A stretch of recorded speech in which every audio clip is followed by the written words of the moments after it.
All right, everyone.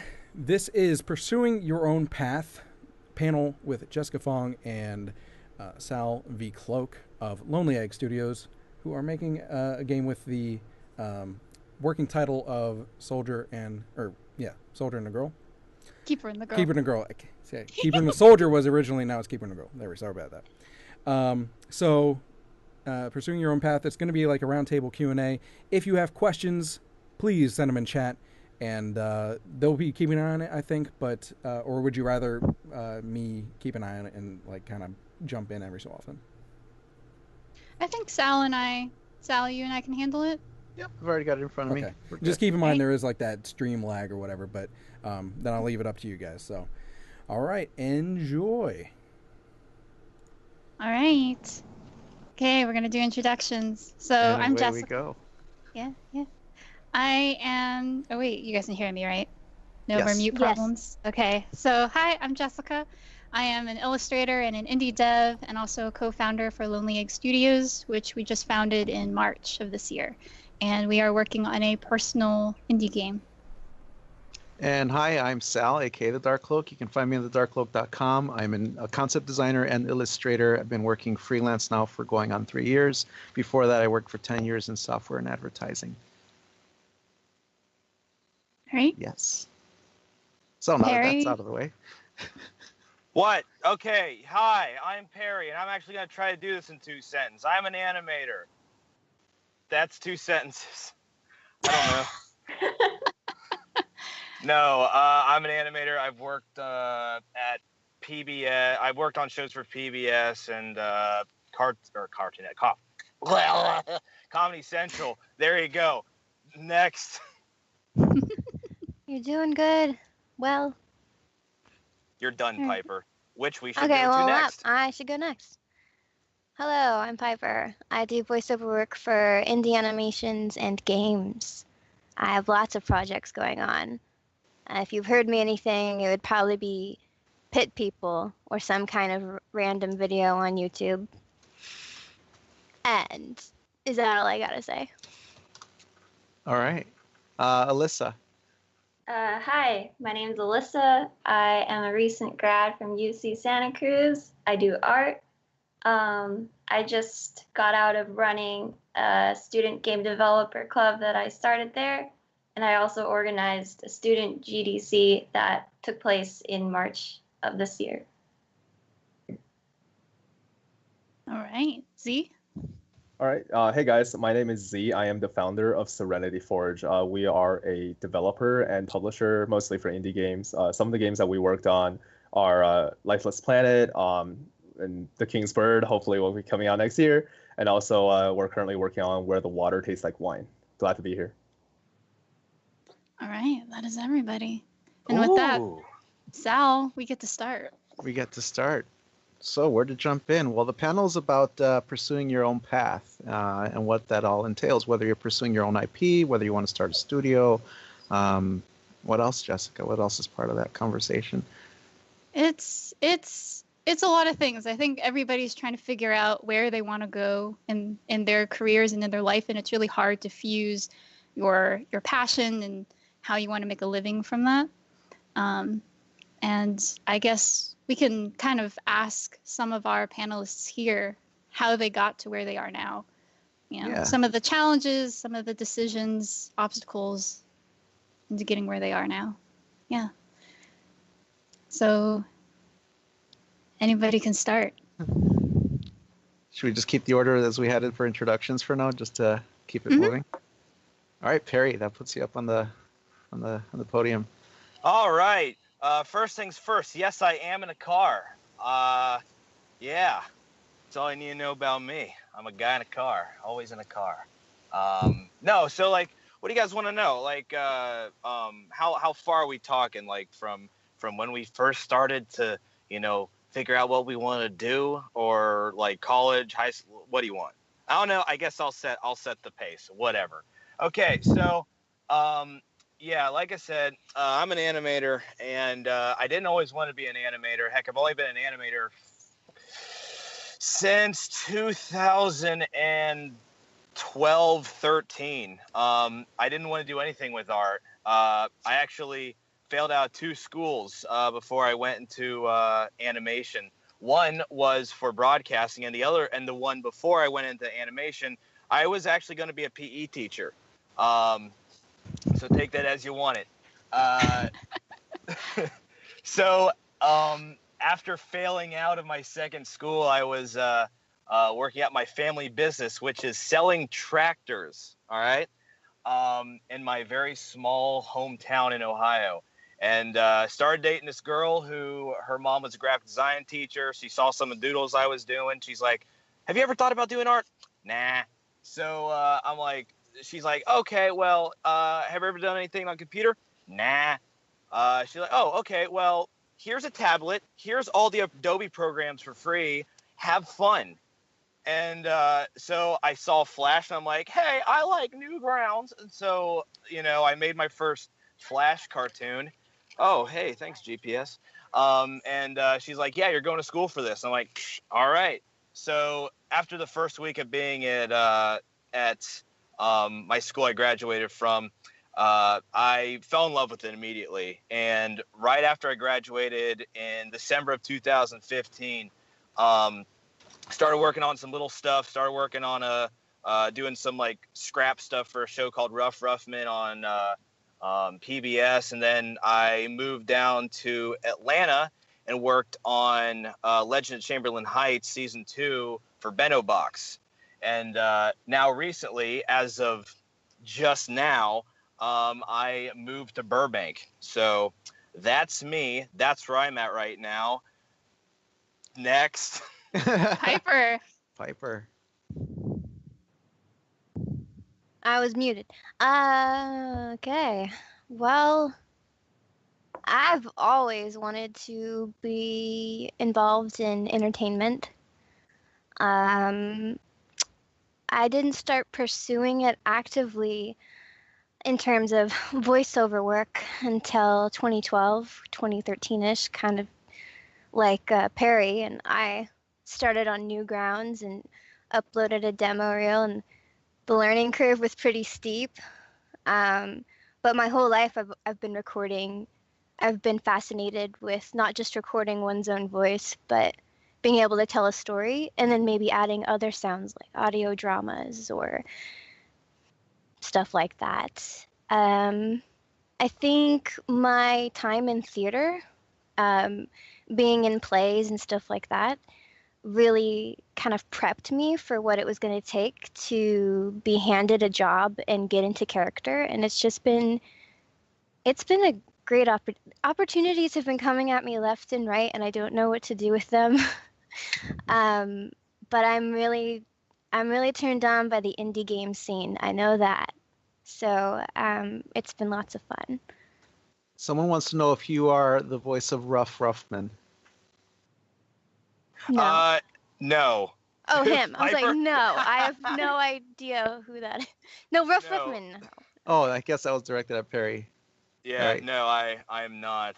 I couldn't even do a Rough Ruffman voice if you asked me to. So don't ask me to. Okay. And Alyssa?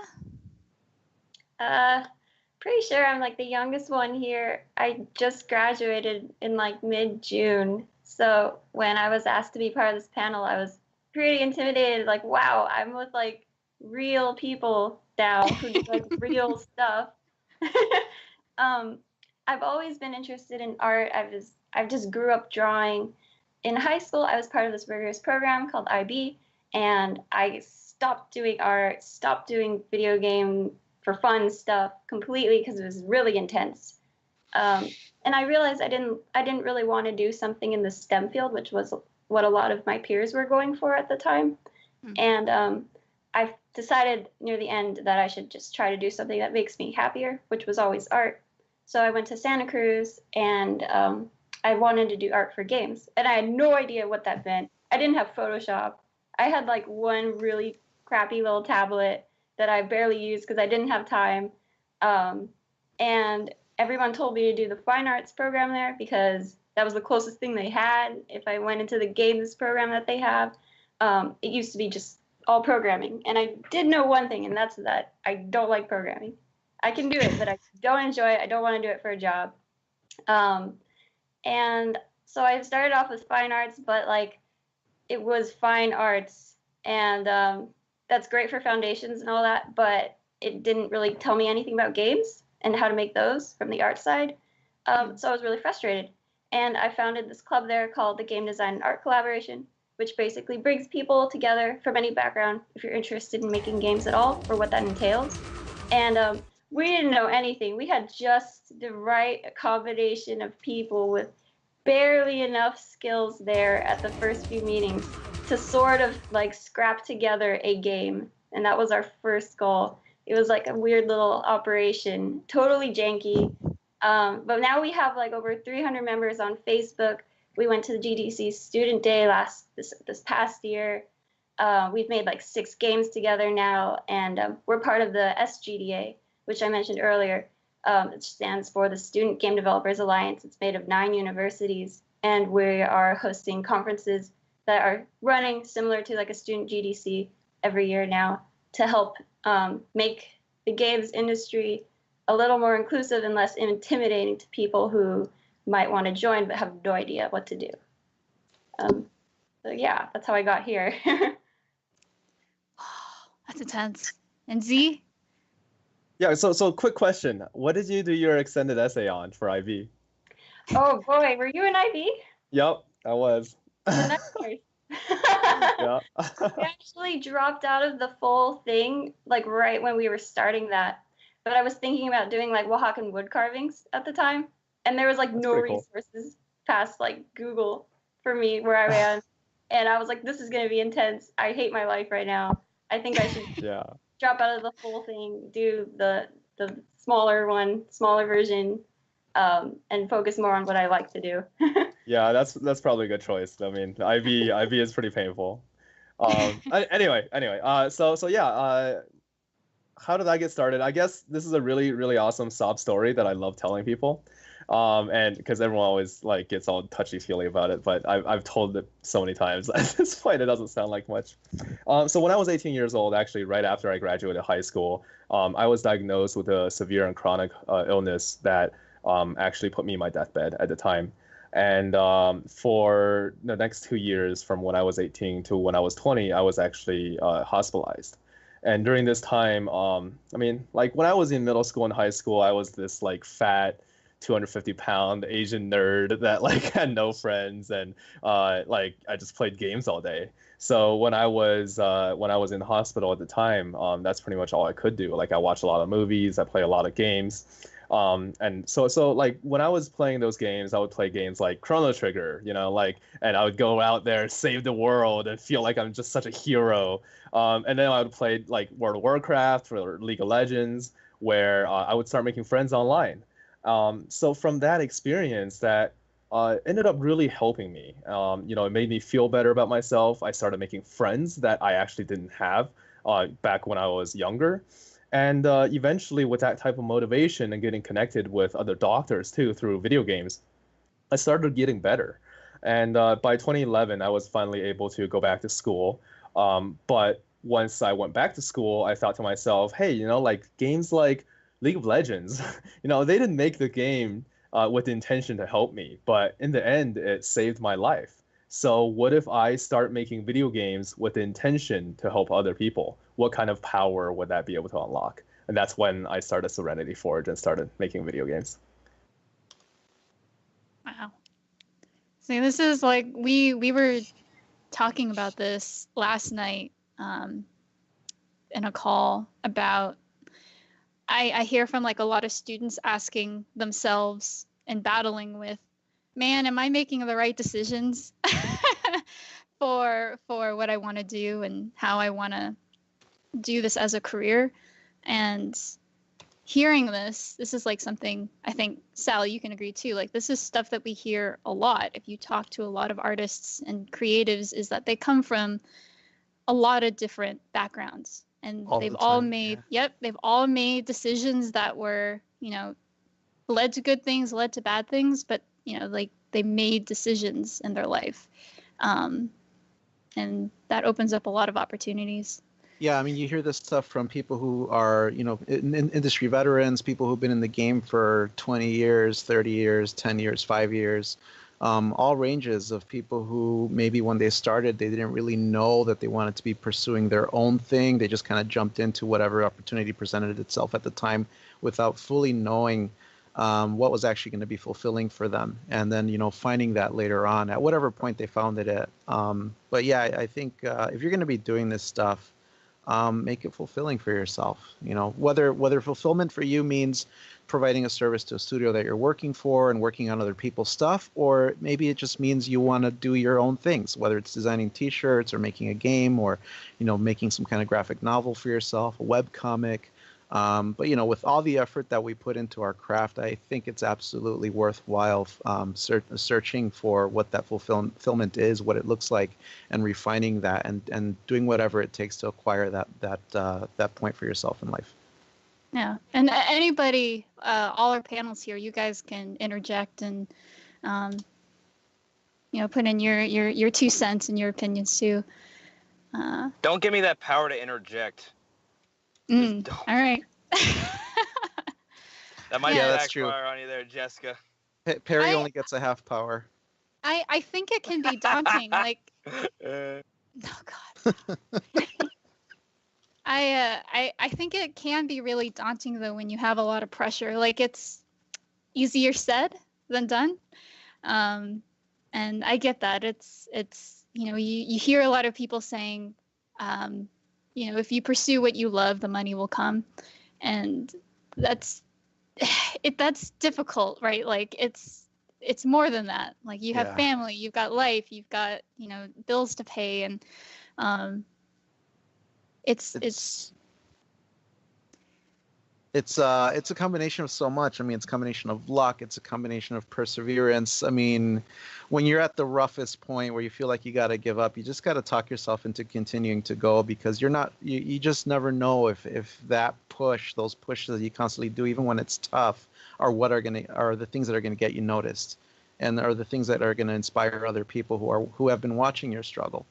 And that's a tough one for all of us. I'm sure we've all been through it here. It's a tough thing to talk yourself into. And you won't just do it once. It'll happen over and over and over. And it seems like no matter how successful or how much you're struggling, that's always going to be a thing. And it's just like, that's what you sign up for. That's what you sign up for. I was actually going to ask everybody here if they've, seen some of the modern challenges that the indie scene has to tackle today. I know, at least for me, going into college, the college that I went to did not have a very large indie game scene. And I don't know if it's improved, but when I went, there wasn't a very large one there. And that was a giant hurdle because I had to turn my college experience into what I wanted it to be. So starting clubs, finding other developers, and there are a lot of, at least my college is a very traditional college. So they're, I guess, trying to make attempts to be more, modern and get into these new fields. But that was a challenge for me. I wanted to help anybody else. Just brought up a really good point about this in the chat as well. She says, I think that's where community comes in as well. Sometimes it's hard to convince yourself to keep going, but if you have people to help push you, then it makes it a lot easier. And I completely agree with that. What's Sam's last name? Yeah, is this our Sam? Yes. Yes, this is our Sam. No, Sam, leave. Get out of here. I just ruined whatever serious thing you said. I'll shut up for a second. Time out for Perry. Yeah? Go ahead. Yeah. We were kind of just talking about how failure and rejection is inevitable. It's going to happen at every stage. As Sal said, even if you're successful, even if you're on a roll, it's going to happen. Someone's going to tell you no. Things are going to happen. And for some people, when that reality hits them, when they start to realize that it just keeps happening, it can be easy to get discouraged. But really, if you just go in knowing ahead of time, it's going to happen and it's okay. And just know what your plans are. Just have some kind of main focus that you can always bring yourself back to, be grounded in. And as Sam said, and a few of the others said, having people in the community who you can reach out to, mentors, people who have been in the craft longer than you, just taking from them and learning. And it's really powerful stuff, like Padawan and Jedi. I was with you until you said that, Piper. It all fell apart. Okay, well, it's okay. The Force is with you, whether or not you're with me. It wasn't with you specifically, Perry. Everyone else, everything I said, yes, except you, Perry. You suck. You can't do it. You're out of here. Please leave. Okay. Sorry. All right. But failure. Like that's so if you're like applying for positions for things and you're declined, we just talked about this, that that you need to at some point be able to accept that when you don't get a position for something, it's like most of the time it's going to be because, it's just not the right fit for that particular role. It's not anything personal. It's not anything against you. It's just, they're looking for somebody that can really match the art style or match the sound that they're looking for. It's, it's nothing against your personal, view of success and stuff. Right. Right. And, there's always somebody for everything, right? And there's going to be someone out there who inevitably is looking for exactly what you're providing at some point in time. And it might not be now. It might be 2 years from now. It might be 3 years from now. But there's going to be someone out there who just loves what you do, and they just haven't found the right thing for you yet. So don't let that make you bitter. Don't let that turn you into that person. Lion Stole My Bike says in the chat, the famous animator Chuck Jones, I love Chuck Jones, once wrote that people who were a roadblock to his success were just as important as his supporters. He felt that the drive to show them that they were wrong was critical to his success. And yeah, I think that's great. One of the things I often tell people when they ask me, hey, Cloak, how do I get good at art stuff? And I say, learn how to fail, which can mean a bunch of different things. It means getting good at it. It means being willing to do it. It means being able to learn from it when it happens. Learn how to fail. That's like the biggest thing for me, is learn how to fail. I think exposing yourself to that kind of failure and all these eyes on you looking at your artwork, that's actually something I think a lot of people don't think about hard enough before they go into these indie projects and personal projects. Is like, are you going to be okay with the level of the level of exposure your life or your project or your persona is going to be to your audience? Because you can't honestly control who's going to be viewing your stuff or who's going to be following your work, and that's just something to think about. I don't know how much you guys have.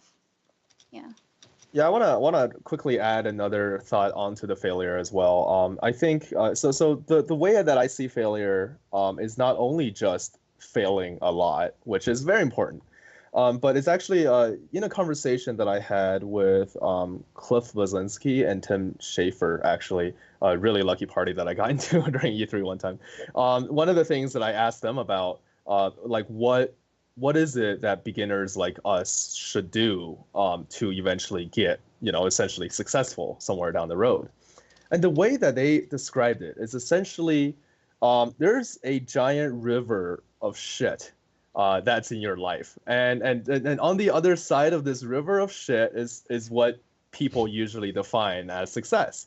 And what happens is that you just have to keep on walking through that shit to get there. Sometimes it takes 10 years, sometimes it takes 20 years. And what happens most of the time is that most people halfway through, a quarter of the way through, or maybe 80% of the way through, they drop out. They're like, I'm tired of this shit. I don't want to be a part of this anymore, right? I don't want to do this. I can go find a real job at Google for 15 times more money than I make now. Well, as long as you don't quit, as long as you keep going 10, 20 years down the road, you will become Tim Schafer. Like that's it. Like that's all you have to do. A lot of people, I mean, I think a lot of people try to compare themselves to, oh, you know, check out Blizzard that made World of Warcraft. I want to go make an MMORPG too. But think about like how long it took for Blizzard to even be there. I think the dimension of time is something that most people don't realize in their experience of failure through their careers. So hopefully that helps. This is true. Like the whole perspective issue. Like when somebody, like if you were thinking about the timeline of like 30, 40 years down the road, and then you hit one roadblock, like you don't get one acceptance letter, or, you know, you get one bad commenter. I know some people that will just take that so seriously, and they get so stressed out about that single thing. And to think about it in perspective, like 30, 40 years, if things like that bother you and stop you, it's going to be a hard 30 years. Like it, you know, it's just. I also want to add that we all actually have a lot of time. To give you a perspective, Yamauchi, the prime stockholder for Nintendo and pretty much the founder of Nintendo, or the founding family of Nintendo, he met Miyamoto when he was 50 years old. And Miyamoto, obviously considered as the founding father of video games, or whatever it is people call him nowadays, he was 32 when he first started working at Nintendo. I mean, I'm sure all of us here, like, you know, we're not like too far away from 32, right? And even then, just a couple decades down the road, he became the founding father of an entire fucking industry. I know, like, if we just keep on going, I think there's a lot of opportunities. Yeah. I don't know, Alyssa, if you've, you know, have fellow peers graduating right now that are having like these concerns, worries. Oh, for sure. Every year it's the same. And we all kind of relate to it. So it's like a giant network of people equally stressed out about the future and their lives and the amount of uncertainty that just lies before them. A lot of us are just like, we feel like professional students and not people ready for like the profession they've been studying for sometimes. And I think that's partly because like all our lives we're led through like this is the system, this is the path. You go to high school, you apply for college if you're going to college, you go to your college, you do your majors, everything's like laid out for you, and then it's like poof, vast nothingness that is the real world. And it's really daunting when you first start out, and everyone's stressed about their loans, obviously. So it is really important to keep in touch with people that you've went through experiences with and check in on them and see how they're doing. Because a lot of people, I guess, that I met, it's important to remember that if you keep at this, like you are the industry, you know, everybody around you is part of the industry that you're going into together. And that's important because if you're friends with someone, you know, for the most part, your friends want to help each other. And I guess the way I see it is any of my friends, if they have a success, that's also my success because we all are supporting each other and growing together and learning. And about the failure, it's super important, especially if you fail together because you're all going to learn and get on the same page. If you make a really, really bad game together, that's amazing. That is like the best thing you could probably do, especially if you're not even getting paid for it yet. Just make a ton of bad games. You're going to learn so much so fast. Like whether you have a great time the entire time you're making this bad game, you're probably not going to, but you're going to learn so fast and you're going to be that much more prepared just by getting over the first, you know, big flop that you've done. And that's important. Yeah, I really like what you said. The way I look at it is if you could either be out on a raft in the middle of the ocean that you've cobbled together on your own, or you can kind of team up and build even just like a makeshift pirate ship, and that pirate ship's still going to be way better than just being out there on a raft on your own, because once you're on the pirate ship together, you can kind of start delegating tasks and looking out for each other, and you know, however that ends up looking, and you can only make your pirate ship better and better and better if you have more people there, even if they're all just cobbling all their rafts together to make one ship. And eventually that one ship can become a fleet, you know, and that's the way I look at it. And that's the way I've been building around with my circles and my friends and stuff. It's just helping each other push, helping each other not drown, and, you know, and just supporting each other through failure and through success. Yeah.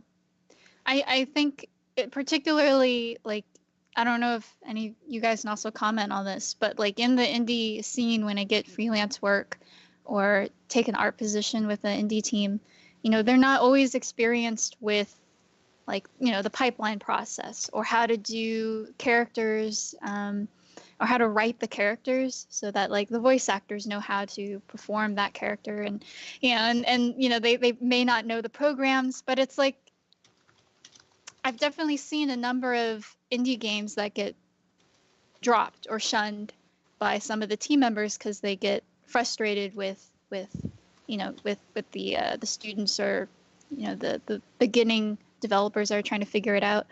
And that can be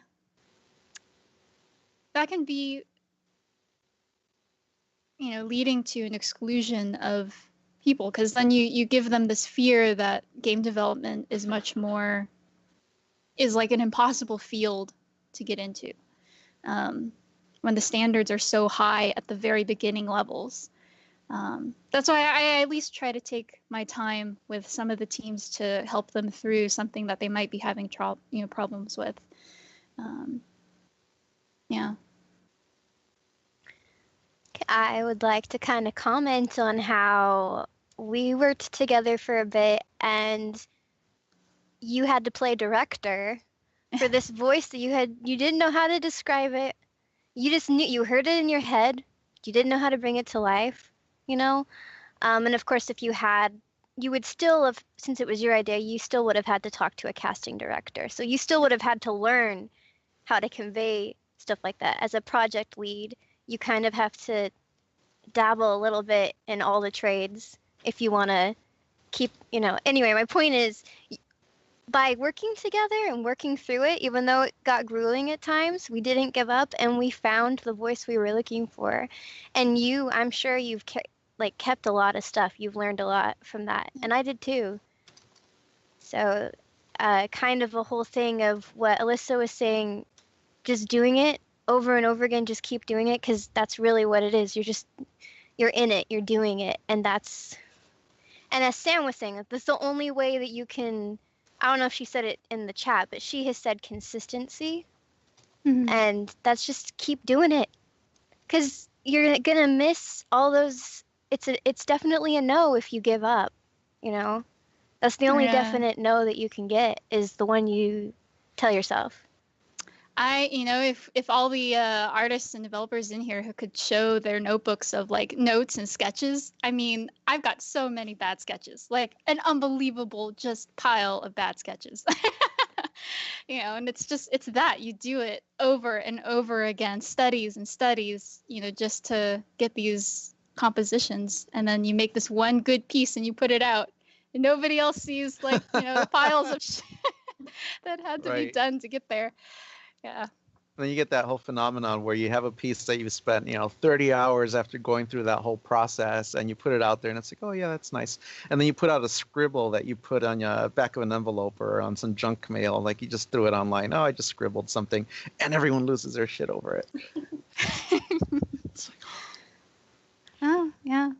And actually, like, diving into this stuff, do you guys have comments about pursuing your own personal projects that kind of put you in the position of being your own boss versus aiming for a particular position at, like, a studio or an office position?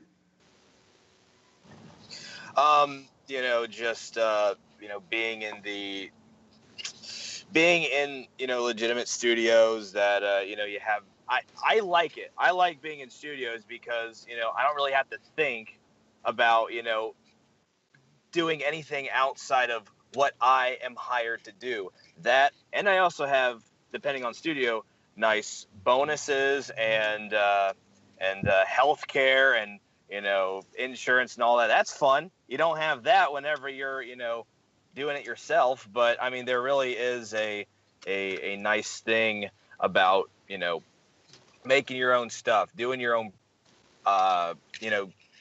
like right now, I am working on a. Oh, hey, we're beeping. I am working on a short film that I want to do And I'm pretty much getting just a few close friends to do this with.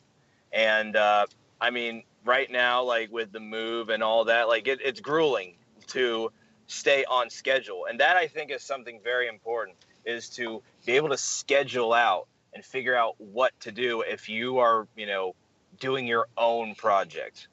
So I don't know, like there's just like a bunch of trash if you want to pick through some of the good stuff in there. Well, no, you're right. Like people, doing your own projects, it is a huge daunting task. Like at that point, you are mixing your work life with your, you know, your daily life. And it's so easy to step away from the work, right? Like dogs distract you, you know, the laundry's done, and it's, you know, it's. Hey, that's pretty close to home right now. Thea, settle down. But this is, a lot of projects end up not fruiting because there's, again, like no consistency with the schedule, and understanding that when you have other people working on your project with you, they have lives too that you have to schedule around. Yeah. Yeah. Yeah. Not to mention the accountability that kind of starts going into play with that, where if you've reeled other people into your project, it's kind of up to you to keep that fire burning and keep pushing it along, because if they're invested in your project to begin with and you start slacking, or you know, you're not on top of it as much as you could be, you're not motivating them, and you know, you're no longer keeping that momentum going, and that'll hurt your project as well. So that's the other part of it too. It's like, be ready for that. If you're going to talk to other people and have them involved with your projects, be ready to be the point person for it. Be your own cheerleader. And, you know, eventually people within your projects will also evolve to being the cheer squad for the project as well. And that's the ideal. But don't count on that. You have to make sure you keep that momentum going for you and for them, out of respect for their time and effort as well, of course. Yeah. And if you're a person that doesn't have a, you know, professional history or a lot of work behind your back, you know, you have to also persuade these people as to why they should support and work on your project. Like, be very transparent with how you're doing things, and, you know, being on top of managerial skills and the budgeting, and like, these are all things that you need to be on top of to prove to these people that, you know, this is your baby, that you are investing and risking yourself too to put it out there. Yeah. Well, so I want to quickly answer to the question of, you know, whether or not you should go find a job somewhere or start your own studio. I think that's a really important question for a lot of like beginning game developers, especially college grads, who are, you know, just kind of going out there and starting the quote unquote real world. So I think what it comes down to is it comes down to how you make every choice in life, right? Whatever you make choices on, you have to be true to your own values. And I think to quickly define that, values is essentially what matters to you. Like, you know, does health insurance matter to you, or does making money matter? Let's not even talk about that. I mean, right, exactly, right? I mean, like, people who are indie game developers who start their own companies, essentially to them, healthcare doesn't matter, right? And what matters more to them is their passion for a particular game, whether or not they want to, you know, have some goal to make the next big game, or maybe make the game that they really want to play. You know, they have their own values for why they make these choices. And I think a lot of game developers, at least from my experience, they're not true to their own values, and that's why you have trouble making these decisions. If you really need the money, go find jobs that would make you the money, right? Like, I see a lot of indie game devs who would sit around and complain about how they don't have money, and so, oh, that's the indie life. And then, like, you know, like, and then they would go become like advocates for, oh yeah, indies should get paid more because blah blah blah, right? But that's just not how the real world works sometimes. Like, for example, I actually used to work at the Federal Reserve in finance, almost went to Wall Street for investment banking. And I realized that that's just not fun. Like, on a normal day, it's nothing compared to going to my basement and working with my friends from school on indie games. And so I went ahead and said, no, I'm not doing that. And my mom was very pissed off. But you know, I became a lot happier. And I think after all these years, she's okay too. So when it comes to these values, once you're true to your values and you start pursuing and knowing what you really want, then I really feel like you cannot fail. Because no matter what happens, everything that happens in life is just a roadblock. You know the direction that you want to go, and you're true to yourself in that direction that you're always going to be pursuing. Whenever you see a roadblock, you just go around it, right? You find an alternative route. So in the end, no matter what you do, I think you just have to be true to what you believe in. And that goes for the whole industry. You know, as the indie scene, as people being, we are the industry. It's like, what kind of industry do we want, 5 years from now, 20 years from now? What does that look like? The values that we hold to the indie scene, that should carry through in our actions. If we want the indie scene to be less of a roadblock for beginning developers, then we got to act like it. And if we want, it comes down to personal and a broader spectrum. Yeah, for I mean, it's as corny as the line is, be the change you want to see, and that includes in the work that you do, or the industry that you're in. Yeah. And I think that kind of gets lost along the way for people working by themselves sometimes. They forget the larger picture. Mm-hmm. Yeah. And that leads to problems. Like, you hear a lot of nightmare stories of, like projects and game developers that start these projects with their friends, and for one reason or another, like, they just can't decide on, how the finances are being split up, or the contracts, or they never talked about the team dynamics before diving into a project, and then it leads to like these huge explosions. Yeah.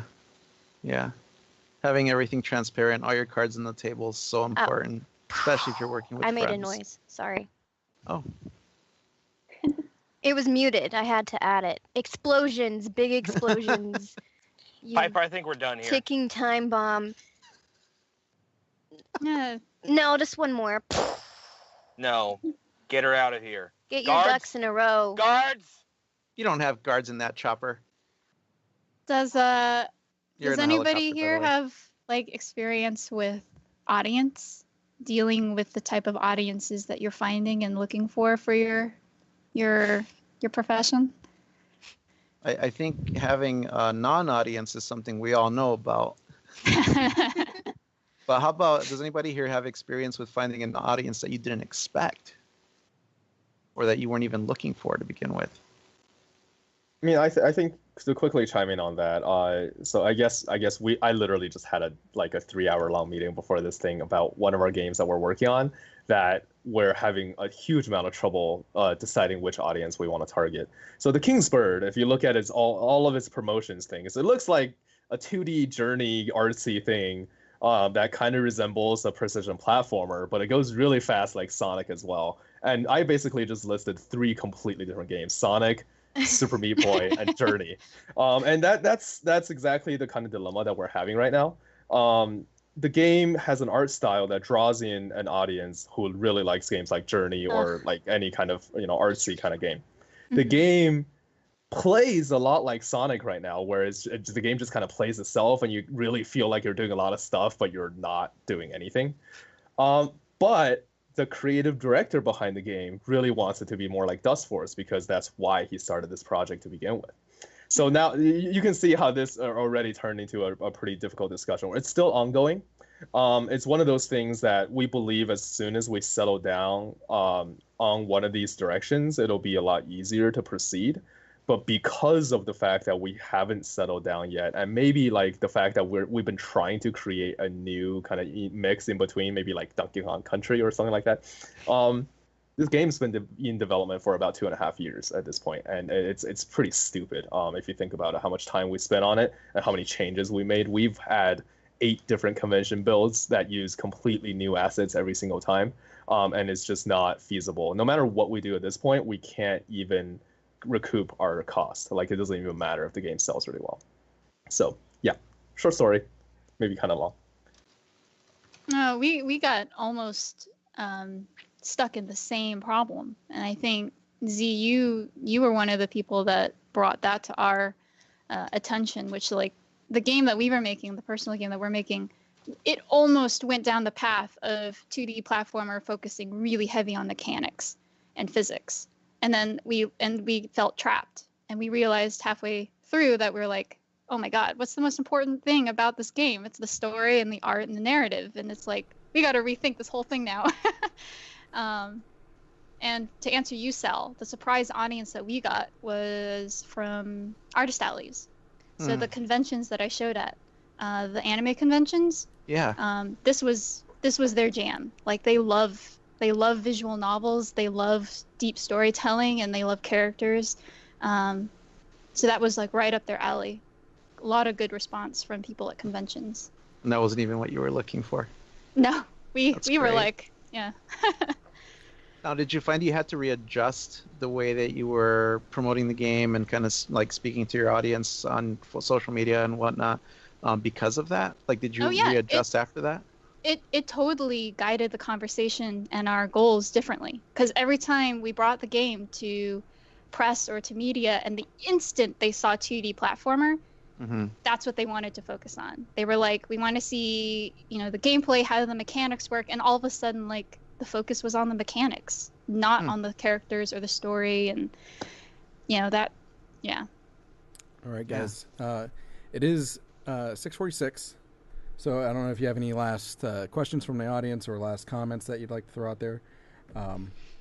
Otherwise, it's up to you. Folks want to know. Go ahead. Folks are asking if it's going to be archived anywhere. Is it going to be archived here or on YouTube or anything like that? Yes, as soon as possible. Everything from this weekend will be split up and put onto YouTube and our website. There's an archive section, if you go over the Indie Revolution Expo tab, you'll see IRX archive, and it'll all be listed there. Fantastic. People seem very happy about that. Yes. Sal, did you see any questions in there that we want to? Wow, there was a lot of really deep talk about everything that we're going on. It's a lot to go into, but hopefully the chat will. Come on, go into it. Go into it. No, there's a lot. No. Heck no, Perry. Let's go. I guess. Everybody wants to know what happened to your pilot, Perry. Pilot? Yeah. Well, I ain't flying nothing. Yeah, the dog I got is. a dog. Oh yeah, Thea. She's a good pilot. I got it. Get out while you still can. That's my advice. Get out while you still can. Leave. So Justin, aka Varia Studios, wants to know be a banker. How about girls in games? Gamergate. Oh boy. Gamergate. Is this where we're going with this? No. No. Yes. No. We're going to Gamergate, please boys. Is it? I Is it still hard to be say... a female indie dev? Is what he's asking. Alyssa, Piper, you want to chime in? Anybody else want to chime in on this one before I say something? Yes. Before my transition, it was tough. I got a wiener, now it's easy, boys. Okay, let's go. Perry, you're on mute.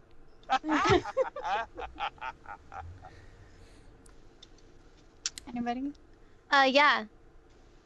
I have found it's harder to get support from other females in the industry.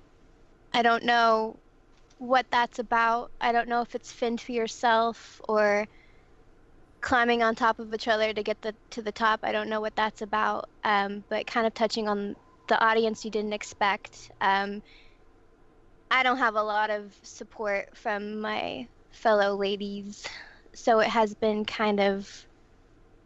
I'm trying to figure out how to make myself more approachable. I don't know, I feel like in the industry, maybe people don't know how to talk to, I know this sounds so stereotypical, maybe they don't know how to talk to women, I don't know. But it seems that I get approached less, and also less by other girls in the industry. If that makes any sense. I'm not saying it's a thing, it's just something that I've experienced. Right. Why did Pipe answer that? I thought she was, full disclosure, thought you were a dude the whole time I've known you. Good. Mm-hmm. This is embarrassing. I will put one snippet here. It's like if inclusivity. It's like if you're trying to bring in a women audience or women coworkers, just just treat them how you normally want to be, how you want to be treated, how you would be professional with your other peers. And if there's a group of, if there's a minority group that you're trying to bring in and make it more open to them, then just act it. Be open, be kind, be professional. Yeah. Just I want to Be add flirty. on to I want to add on to kind of a Pull their hair. perspective from maybe an employer. So I've interviewed 200 plus, 300 plus applicants who wanted to work at Serenity Forge in the past. And I mean, there's all sorts of different people from, programming, art, etc. But from what I found, first of all, maybe 10% of applicants are female. And I would say 90% of those applicants are artists or non-programming, software development jobs, right? So just from that alone, it's hard to say that it's easy or hard to get into the industry because there's just so few people to begin with. From my perspective, it's more of a systemic issue that comes from maybe education or maybe a cultural systematic problem with girls just not finding interest in computer science, perhaps for all sorts of cultural reasons. And I think that hurts the most because there's literally nothing I can do. I mean, as a company, any sane company, as an HR sane person would be like, I have a job position. This is how much we can offer. I'm gonna give it to the person who is best fit for this job, right? I mean, especially for a small company like ours, we're not gonna like, oh yeah, we're gonna prioritize dudes over girls for the in fact, you actually get tax incentives for hiring women, so it's actually a good thing. But looking at the applicants, we've had a lot of women game programmers that apply. They're on average, it's just statistically speaking, their skill level is way lower than men on average, and that's not maybe it's a small sample size of just a couple hundred people that we've dealt with, but maybe maybe there is some kind of underlying issue that happened before they even applied to us. What happened there, maybe with the education or whatever it may be. Yeah, you really have to start from the beginning, and that's that's another thing that is easier said than done. It starts with empowering, educating, and I don't know if we'll see huge upticks. Girls in Make numbers. Games is a really good camp if you have a kid who, a daughter who's interested. Just put that out there. But yeah, thank you again for doing that. It was very inspirational, and it's good to know. I think that you aren't alone when you're struggling. And especially in this industry, it feels like you're alone, but it's pretty common. As an indie studio, you don't have a lot of money, you don't have a lot of a big audience. Until you finally get to that point that you guys were talking about, that Tim Schafer point, and all that sort of stuff. So I super appreciate you guys doing this, and it seemed like a lot of people really liked this and were engaging with you. Again, this is Lonely Egg Studio, Jessica Fong, Salvi Cloak, Piper Fay. I'm gonna try and pronounce your name once. Zhengua. That's pretty close. It's actually a J sound. It's Xinghua. Xinghua. Okay. Xinghua. There we go. Xinghua Yang, Perry Hall, Elisa de la Torre. There you go. Yeah, and for everyone who popped in during this panel, thank you so much for the support and watching. I hope you stick around for the rest of our X. Same with everyone here, and as well as Saturday. Don't say and bye, Sunday. Piper. You can't All say right, bye, Piper. we all have to say Thanks, bye. guys. All right, bye guys. Thanks you. everybody for coming in. And welcome. Bye.